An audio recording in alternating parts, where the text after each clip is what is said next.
you an overview of Kali Linux terminal.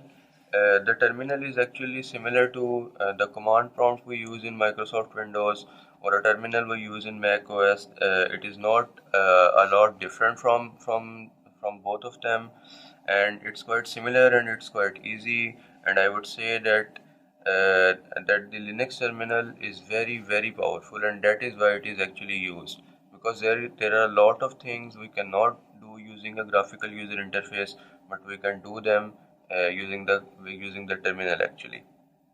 So, and in order to learn hacking and do penetration testing and the hacking stuff, we need to know how to actually operate it and some basic Linux commands. So in this video, I'm going to tell you some basic commands like how to copy stuff and how to list, how to move into directories and how to list the items available in the directory and something like that. So the first command I'm going to tell you will be ls, and ls is actually it's a listing command. So what it is going to tell us is it is going to tell us all the folders available in the directory we are. So once we press enter, we can see that we have desktop, documents and downloads and all these folders available in the directory we are.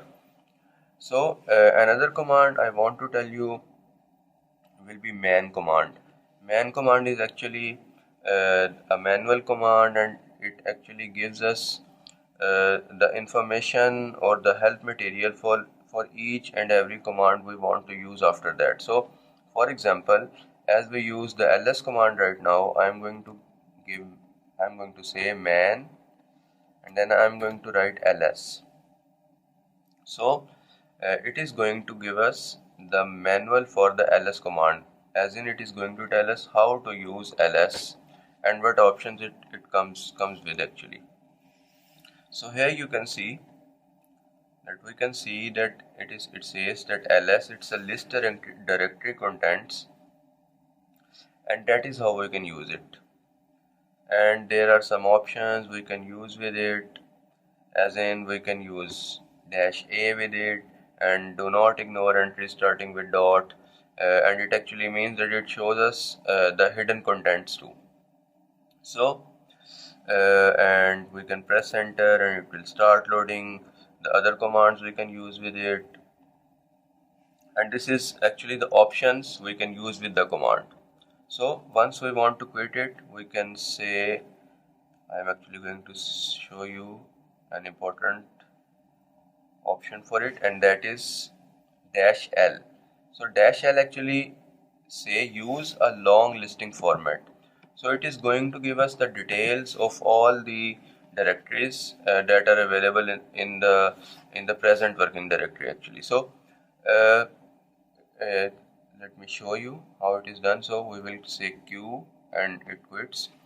Now we can say ls -l, and now you can see that there are total 32 items available in the root folder actually, and we can also see all the stuff about these folders actually.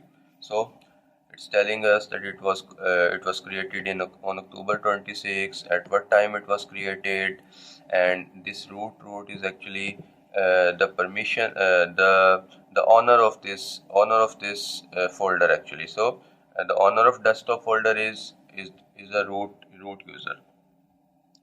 These are the permissions which are given to these folders, that is read, write and delete.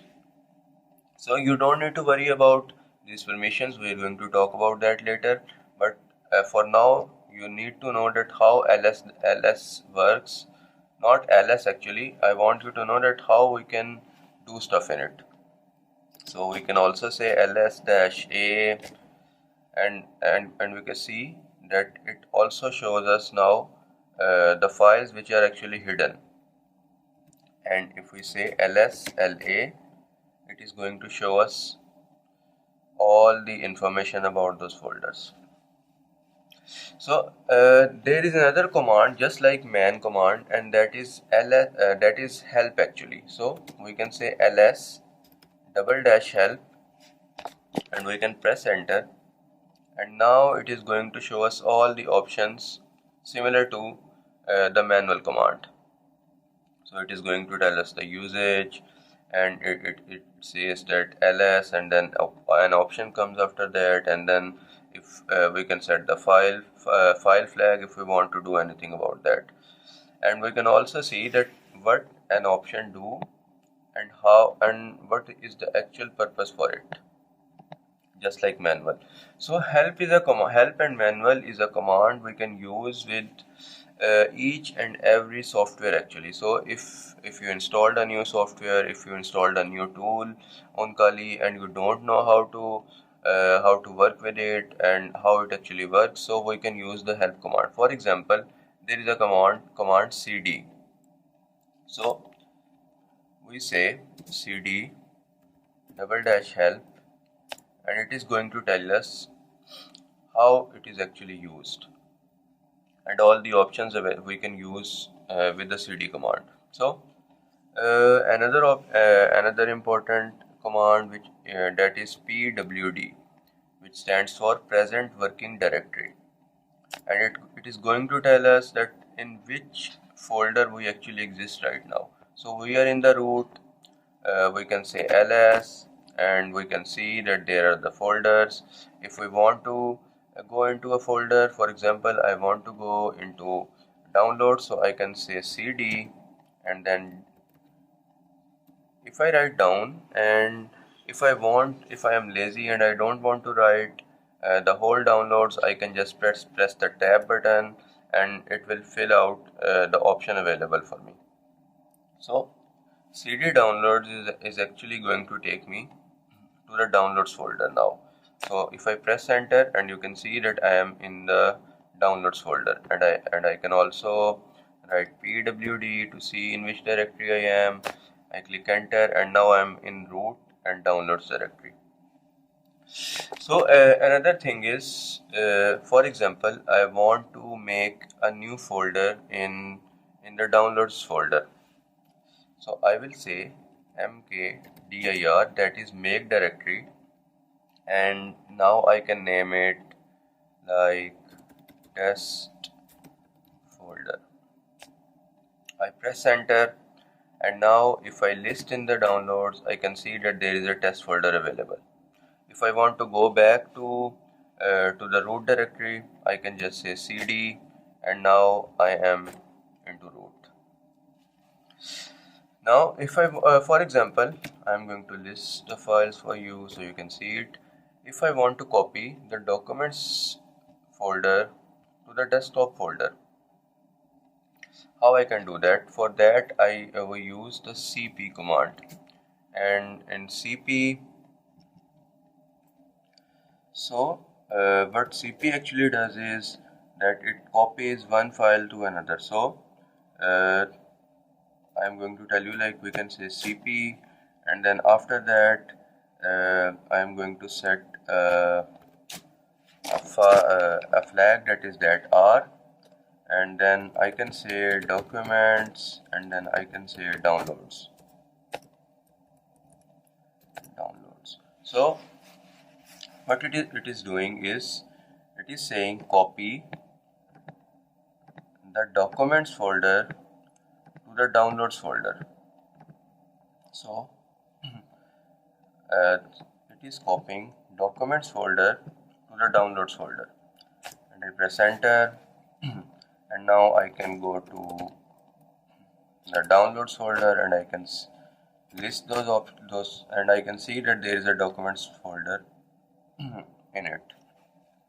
Another thing, how to remove it, we can say rm dash r, and we can say documents, and press enter, and it is going to delete it. Now we can ls, and we can see that there is no documents available here. So you don't need to worry about dash r actually, because it is just like a simple flag or a simple option, just like we set the dash l option. So for dash r actually says that do the rm command for all of the directory, actually all of the folder actually. So we are not doing it for a single file, we are doing it for the whole folder. This is what it actually says. And if we want to see the previous commands we use, we can just press upper button and it will show us the commands, and I don't have to type them again and again, and I can press up and down to see those commands. Clear is another command. We can clear the terminal. We can cd and it will take us to root directory, and that will be all. These are just some basic Linux commands. These are not actually the commands where you hack, but if you want to learn hacking, you need to know these commands and you need to know how we actually use terminal. So this video will actually make you a little more terminal friendly, and it is going to help us in the future. So this will be all for this video. Thank you.